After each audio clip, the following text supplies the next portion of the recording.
Okay, in this video, I'm going to tell you about what I've learned about narcissistic ADD types as far as where you find them working, what types of organizations and institutions do they migrate to or are they attracted to. Okay, and this is telling, like, with especially in relationship to my superior, my supervisor. I hate even calling her that because I hate calling her my supervisor because it just validates like her,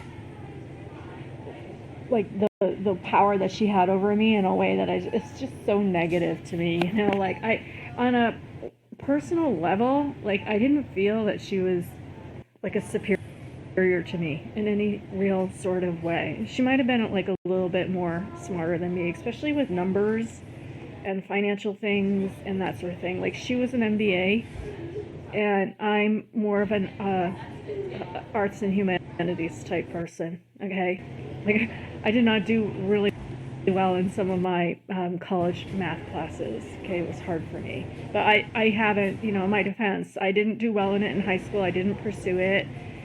And I didn't pursue like advanced math classes in high school and stuff. And I've been out of math and that type of work for decades. So my brain is not ripe for it. On the other hand, like I'm very good with literature and the arts and history, archaeology, arts and sciences I like. Okay, but I especially like fine arts. Anyway, so what I read about narcissists and where they like to work and engage, like volunteer and serve, like do service or whatever, churches, these types of things, like what do they like? Most of the information I found was specifically related to narcissism. Like I couldn't find anything that was like narcissism, ADD combined. Like where do those people work? I couldn't find anything like that. I think this whole understanding of the way narcissism and ADD are related to each other is like a relatively new area of research for psychologists and behavioralists and these sorts of things. Like I'm just starting to find articles like on Google Scholar about how these things could possibly be related. But I think even the most recent research, the consensus is that they can definitely be related. And the other thing that there seems to be a consensus about is like if you have narcissism and you have ADD, like the ADD makes the narcissism much worse. Okay, in very particular and peculiar ways. And there isn't a lot of, like, if you get on Google and just like regular Google, not Google Scholar, and you do a search for like just normal internet consumption for the normal like person who's in the public who just wants some information that's like not academic or scholarly research, but they just want some information. There's not like these sites that will pop up that'll say 10 characteristics of somebody who has narcissism and ADD. Like you won't find even little brief articles like that on Google yet, because I don't think that type of research is widely known or spread around yet into like pop psychology or culture, all right, for lack of a better term. Anyway, so what I found was more specific really to people with narcissism, and I really do think that what I found correlates with what I heard about her in her life and her work history, at least what she told me, okay? Now, narcissists like institutions and organizations. They like to get into institutions and organizations in their career that are highly stratification. Like you have an employer, you have a manager, you have a director of managers, you have whatever comes after that. I don't even know, like a CEO or something, right? Chief operating officers, these like a stratification like that.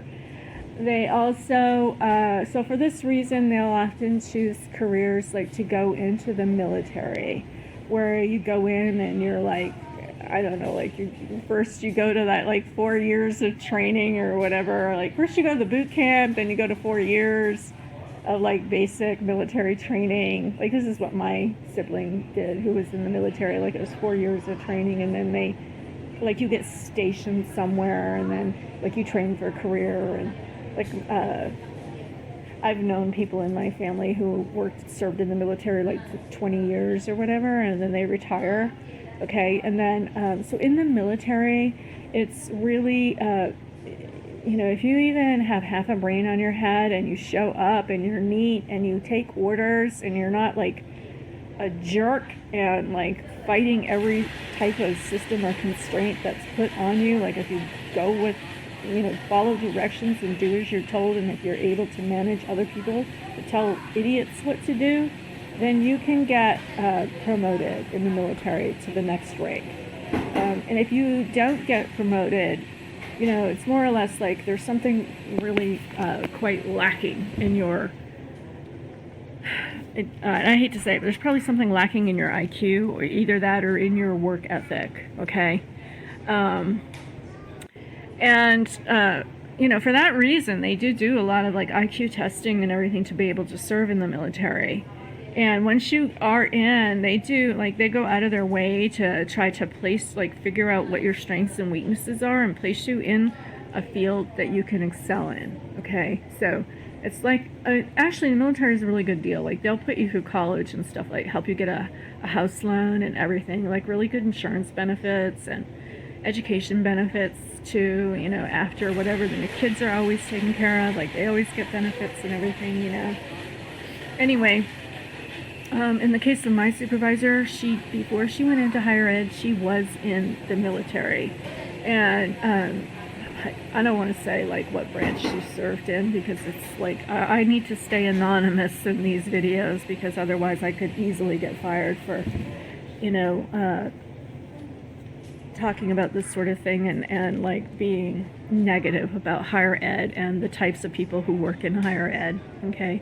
And that's the last thing. Like I'm not trying to, none of this is about higher ed. I love higher ed, I love academia, I love working in academia. My life mission of my work is to serve a student body. Like that's all I want to do, and I want to serve academic environment and serve academia, professors, and the administrative offices of collegiate life, okay? That's my life goal. If I serve that purpose, I'm happy. So I'm not the type to like want to sit around and put down academia. It's not really about academia, it's about her, okay? And like the difficulties of working under a personality type. She could have been in any kind of, field. Like, I could have run into this type someplace else. It's not about the place, it's about her, right? So anyway, I don't want to say what field she was in.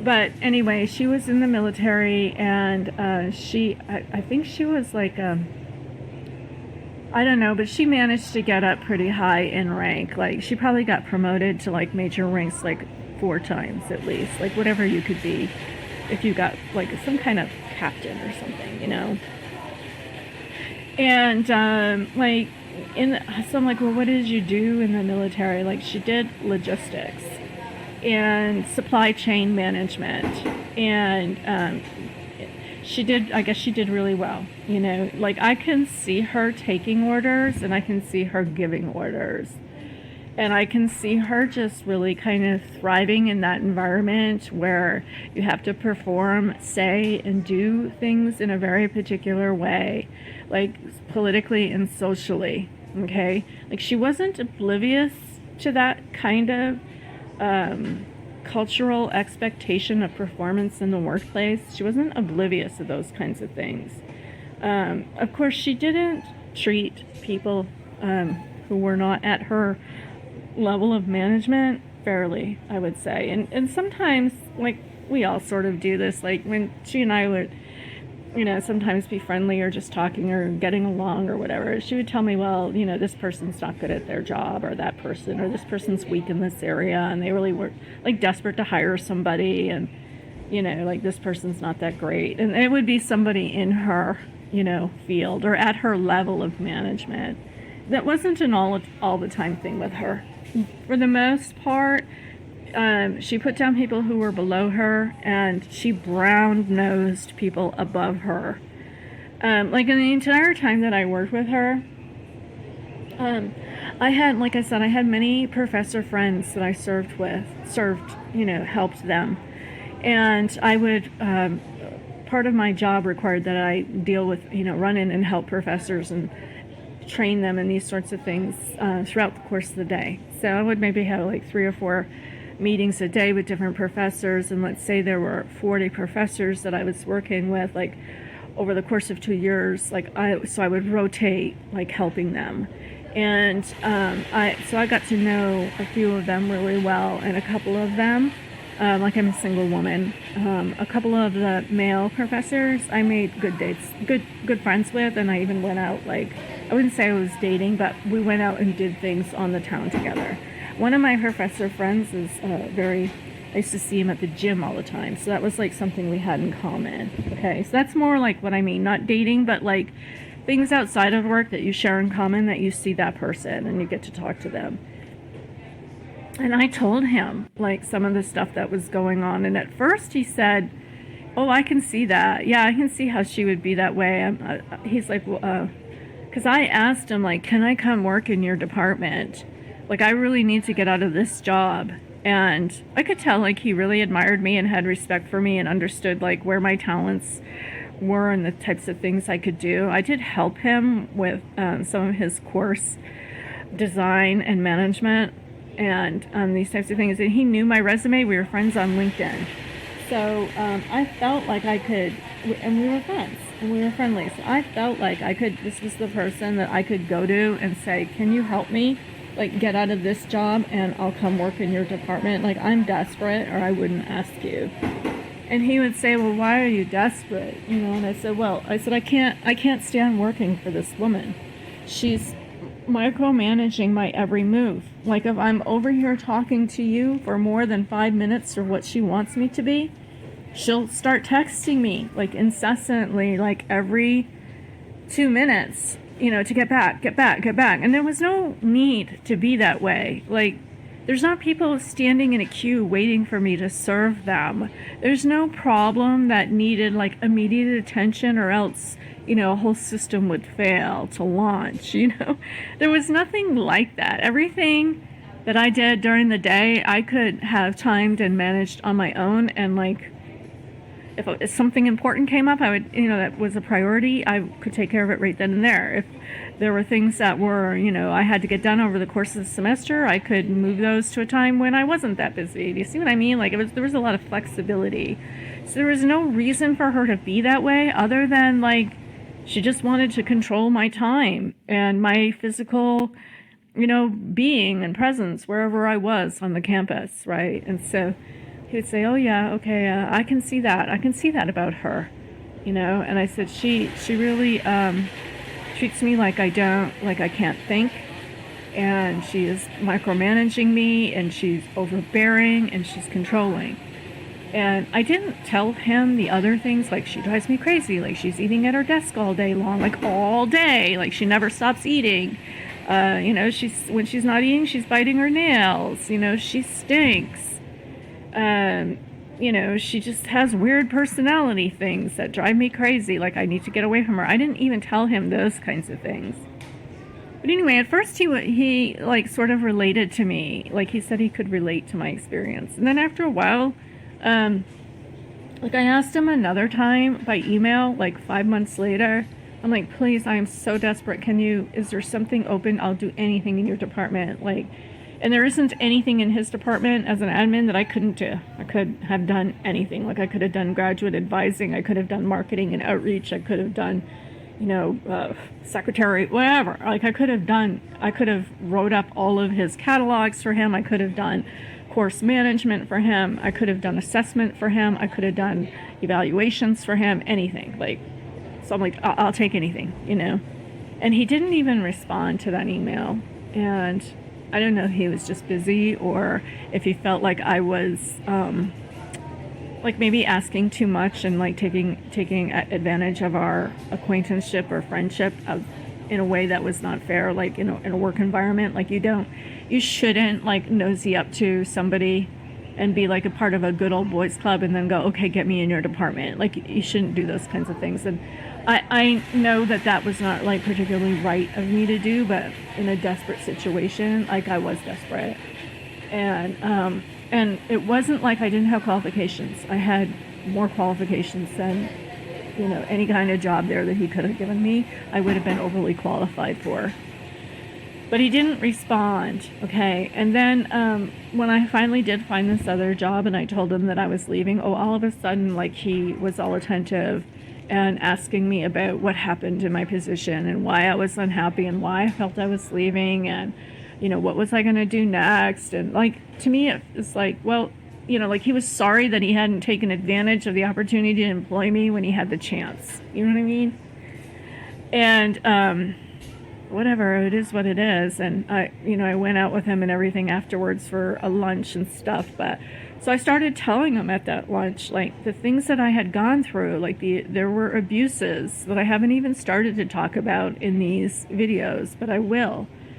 And he's like, well, I would never have dreamed that she was like that. I'm like, I tried to tell him, like, I told you she was like that, I said, but of course nobody knows that. That's like a professor or somebody in the higher admin. Nobody really recognizes that or wants to recognize it because she's a total friggin' brown nose, okay? And, okay, this is for example of how I know that, an example of what she used to do, okay? So we worked in an office. These were like a suite of offices, okay, with a connecting lobby, an adjoining lobby. And off of this lobby were all these other offices of various people who worked in that department. So like a dean, like a couple department chairs, somebody who was the head of research, and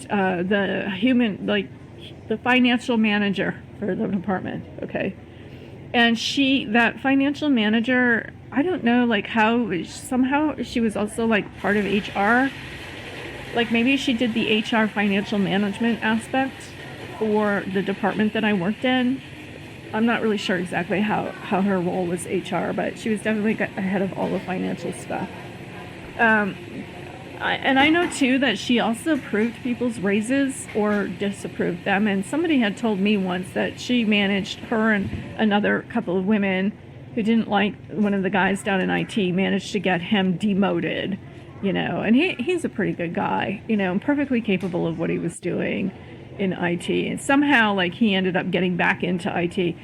I don't know if, like, maybe he was in another position and she demoted him from there and then he went into IT, okay? And anyway, he's gotten promoted like 2 or 3 times since that demotion. But he used to say all the time, this woman in HR finance was a bitch, like he hated her. And anyway, so like the brown nosing kind of thing. She made immediate friends with this woman, and they were really tight, and she would run in there all the time and like ask advice from this woman, or tell her about what this or that was going on, or go in and talk about like her personal things going on in her life. This family member, that family member, my husband took this job, whatever, my kids are out of school, this one's sick, that one's sick, we're going here on vacation, we're doing this, we're doing that, okay? Very, very obvious. And it's one thing to make friends and have, friendly talk with whoever. Like there was one dean that was like a temporary dean, and we used to be friends. I saw him a lot at the gym, and we would talk and laugh and stuff like that. But I didn't run into his office, close the door, and tell him everything that was going on in my professional role, right? She did that. She would go in there all the time and start whispering and talking to this woman. And why this woman in particular?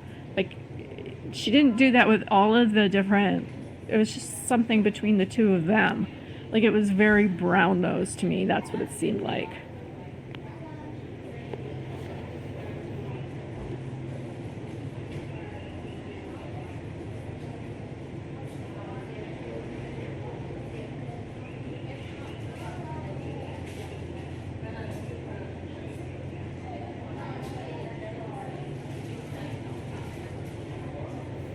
Okay, so how do I know like what the two of them talked about in there? Well, the woman that I told you about that I was friends with, she had her desk right next to that office.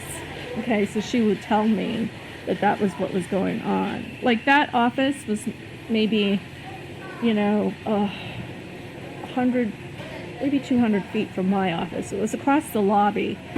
And but I knew that she was going in there all the time and talking to her, because anything would come up on the phone, like any kind of like problem or somebody asking a question, like, or why did this happen, why did that happen, of her, like she would put down the phone and immediately go down to that other office, and you could just tell that they had that kind of relationship. Like right away she got in with this woman and started made a personal connection with her and started confiding with her about everything.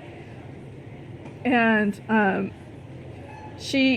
didn't really see her in that role with I know she had sort of a very good or close connection to the department chair, who was her supervisor, but there was a distinguishment. Like she had a professional relationship with her. With this other woman who was like the HR person, they had a very close-knit relationship that was it failed boundaries. I was told that they discussed matters about people that there shouldn't be any reason for somebody in HR to be talking to her about how somebody else got fired in another department or demoted or in trouble or reprimanded or advanced, or how they spent money on this or that, or there should be nothing like that. And that kind of thing was going on in there all the time. And so this other woman who worked outside the door, who was my friend, confirmed that that was what was going on in there, and that she was a total brown nose. It wasn't just me who saw it, so it was somebody else who saw it and confirmed it too. And I would give this woman a lot of credit. Like she had very good judgment of people and what was going on in situations. In fact, she knew that my supervisor sort of had it out for me from the beginning, because she would never talk to me or befriend me and stuff like that in front of other employees. I started to feel like there was a curse against me in the department. Nobody really wanted to talk to me or hang out with me, or if there was some kind of social gathering or whatever, only a couple people who didn't know me well would maybe come over and sit down and talk to me. But there were a lot of people who would talk to me in private behind closed doors, and that woman was one of them, the woman who sat outside. And she's the one that also confirmed the dirty hair and the problems with the hygiene, the constant eating and stuff like that. That woman used to tell me that my supervisor, we had a table out in this lobby area where people used to drop off donuts and Danish and crap like that. She would tell me that she would come over and gobble down two while she stood there, stuff them in her face, and then she'd come out a half an hour later and grab another one and go off into the mail room and hide in there for a few minutes and then come out without a donut. You know what I mean? She's the one that told me all of these things. That was stuff I couldn't possibly see because I was working at my desk, all right? But on the other hand, she would never acknowledge our friendship or that she communicated with me in that way, in an out sort of way. We weren't friends on Facebook, we weren't connected on Instagram or anything like that. We never did anything. We never went to lunch together. We never went down and got a coffee together, anything like that. If I did talk to her, it was maybe in the coffee room and we'd whisper for a few minutes, and then as soon as somebody came in, she'd stop talking and she'd walk off, right? So I started feeling like there was a curse. And so anyway, this whole relationship of the brown nosing and everything was confirmed to me through this other woman, and I could just see it myself. So anyway, I can see her, the supervisor, being a total freaking brown nose in the military, and just being doing everything she can to go along with all the policies and the the behaviors and the characterizations and these sorts of things that go on in the military.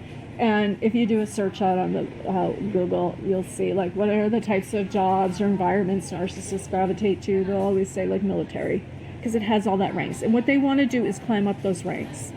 And anything that has ranks like that, they effing love, okay? They love it. And so yes, she was in the military. So I'm emphasizing the military thing in this because when you're in higher ed, the last people you want to friggin' work with or be associated with in the higher ed environment is somebody from the military or has a long, extensive military background, because those two things do not go together.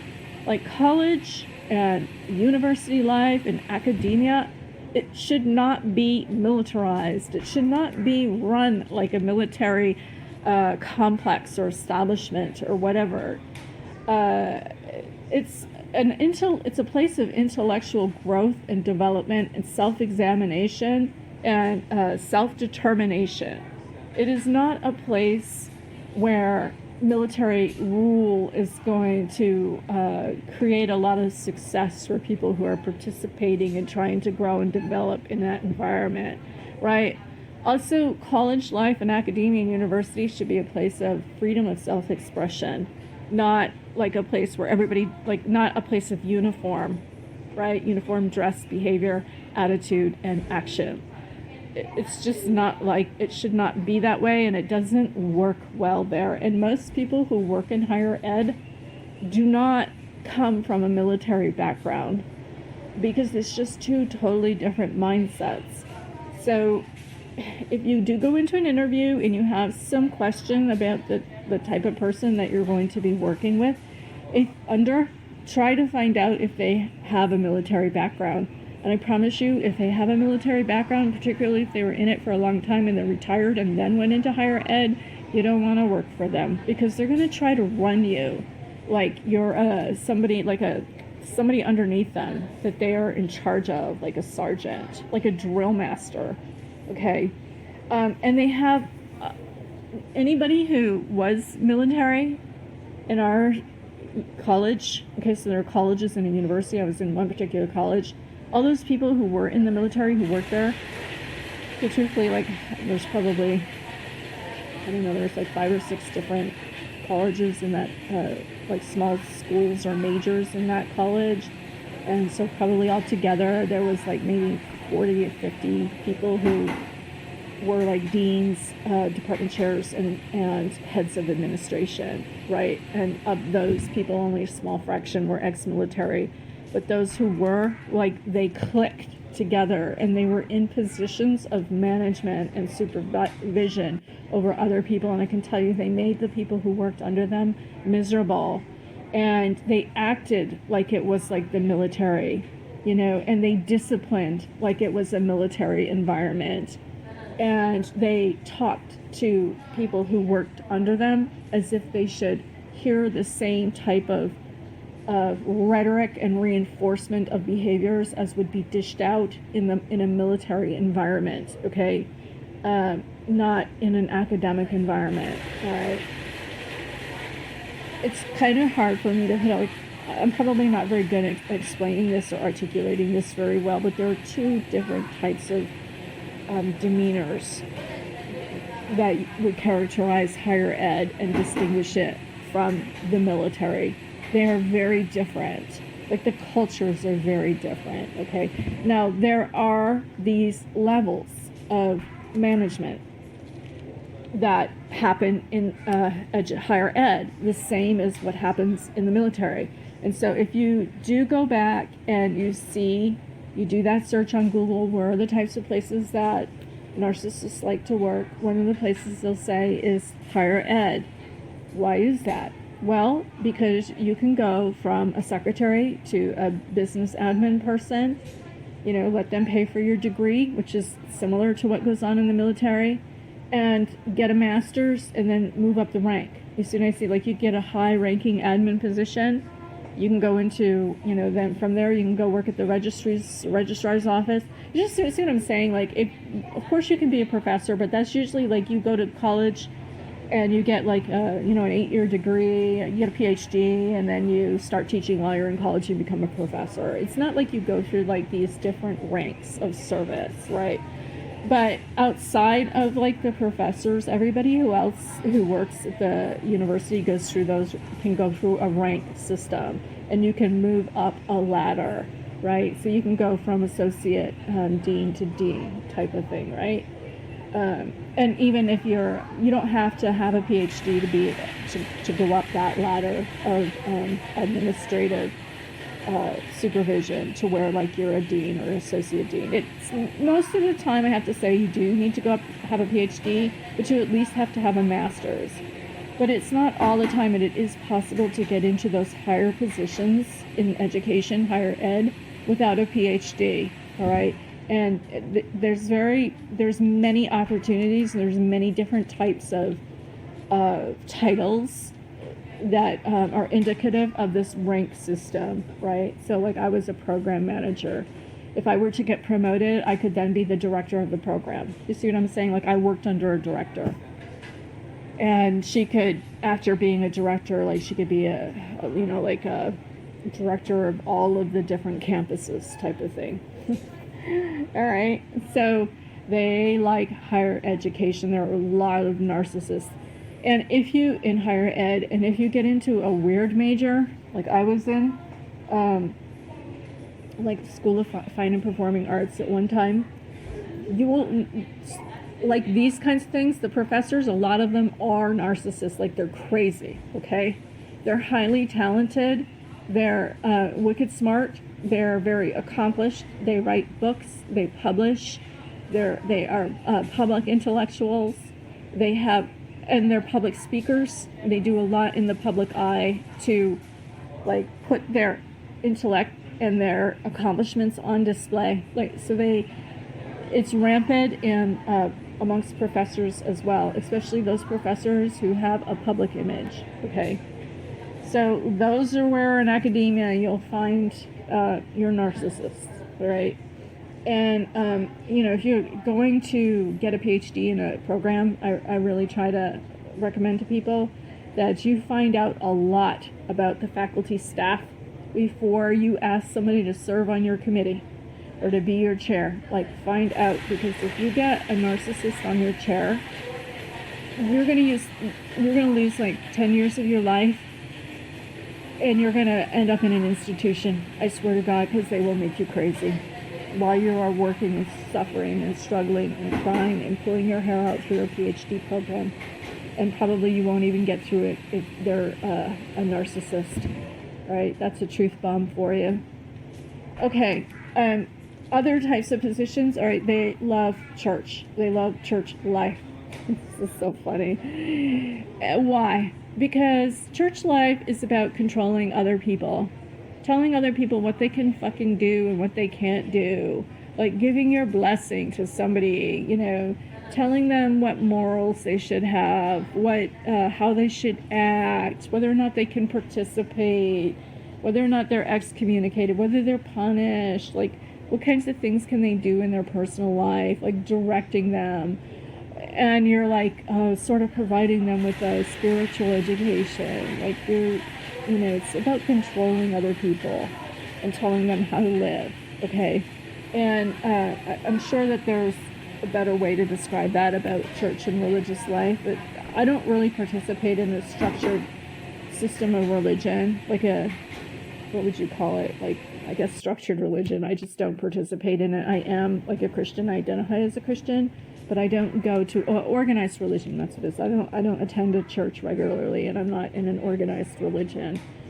But I know, like through listening to the news and reading paper and true crime and all this other stuff, that church is a place, religion is a place where narcissists congregate. There's a lot of levels of stratification in the church, and a lot of these officials seem like they take a lot of pleasure out of directing other people's lives and controlling other people. And anything where you can control other people is something the narcissist likes. They like that. They're attracted to that. So those are 3 different types of environments that narcissists are attracted to, like moths to a flame. And they will spend their whole lives there making other people miserable. All right. And so what happened as far as like my supervisor's role in religion, like I was like, how does her husband put up with her, right? And how does her family stand her? And what I found out is like, so the husband doesn't work. I met him once, and he struck me as very strange. And if I had to guess, I'd say he's probably a narcissist too, right? That sounds like really pretentious of me to suggest that. It was just a feeling I got, okay? Now, he doesn't work at all. He's a PhD student. And guess what? Christianity, right? Not even religious studies, where you would get sort of, you know, a worldview of world history, okay? Where you would understand, like, what role did Christianity play in the development of world history? Like, whatever it is, like divine, right? But no friggin', like, but controlling people, ministering to people in their times of need, like being the one who can provide for them, like being the one who controls their life events, these sorts of things. All right, so it just was like, when I heard that, I was like, oh yeah, okay, I can see that. And so then, like, they were both, she claimed when I first got there, like, she came off as very religious, and like we had a lot of religious stuff in our office, like crosses and like psalms and things like this framed and set on the wall. And we're state university, like it's supposed to be separation of state and church, you know. But she had just a few things in her office, and it doesn't bother me any, so I never made any complaint of it. In fact, when I opened up my desk drawer the first day I got there was a little Bible in there. Okay, and then after, like, she would leave every day every week on Wednesdays early to go to a church meeting, which they were very much involved with the local church. Like, he was a pastor there or something, like training to be a pastor, I don't know. And so they had a lot of religious events going on. She would always leave early on Wednesdays, and then all of a sudden, like, she stopped leaving early on Wednesdays, and it was like a Wednesday, and I'm like, don't you have to go? And she goes, oh no, I'm not going. I'm like, well, what about, don't you have a church thing? Like, you haven't gone the past 2 weeks. And she's like, no, we're not part of that church anymore. We got asked to leave. Why? I wonder why. I didn't ask her, but I can just imagine. She was probably going into these, like, church clubs, like the wives of the churchgoers club, and probably tried to friggin' take over and start bossing people around. And she's got a really, like, interrupting everybody, and she takes over meetings, and she's very controlling, and it probably pissed off some people there, and they kicked them out. They kicked them both out. Like, what do you have to do to get kicked out of a church? Especially when everything you're doing to serve that church is voluntary. Like, you don't get paid for any of it, you know? It's mostly like all volunteer activities. She was kicked out and asked not to attend anymore. I was really surprised that she told me that. I never heard anything more about her participating in any church events after that. Okay?